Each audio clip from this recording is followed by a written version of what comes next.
సంక్రాంతి పండుగకు సొంతూళ్లకు తరలి వెళ్తున్న వారితో జాతీయ రహదారిపై భారీగా వాహనాల రద్దీ నెలకొంది. హైదరాబాద్ నుంచి వేలాదిగా వాహనాలు స్వగ్రామాలకు కదలి వెళ్తుండటంతో విజయవాడ వైపు వెళ్లే అన్ని టోల్ గేట్ల వద్ద భారీగా ట్రాఫిక్ జామ్ ఏర్పడుతోంది. దీంతో వాహనాలు నెమ్మదిగా కదులుతున్నాయి. గంటల కొద్దీ ప్రయాణం ఆలస్యం కావడంతో వాహనదారులు ఇబ్బందులు పడుతున్నారు.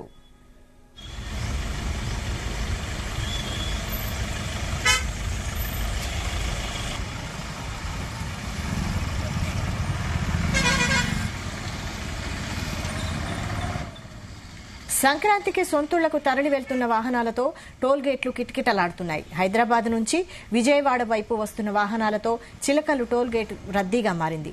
ఒక్క రోజులో దాదాపు 1,00,000 వాహనాలు టోల్ గేట్ను దాటినట్లు అధికారులు తెలిపారు.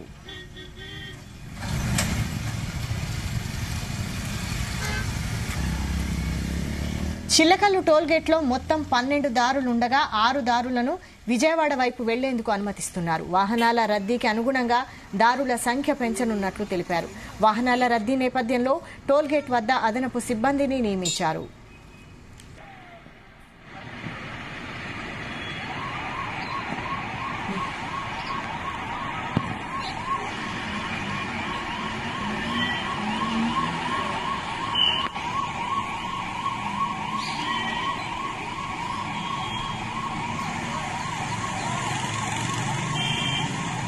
మరోవైపు విద్యా సంస్థలకు సెలవులు ప్రకటించడంతో కుటుంబ సమేతంగా వెళ్తున్న ప్రజలతో బస్టాండ్లు, రైల్వే స్టేషన్లు కిటకిటలాడుతున్నాయి. ప్రయాణికుల రద్దీ దృష్ట్యా పలు ప్రాంతాలకు అధికారులు అదనపు సర్వీసులను ఏర్పాటు చేస్తున్నారు.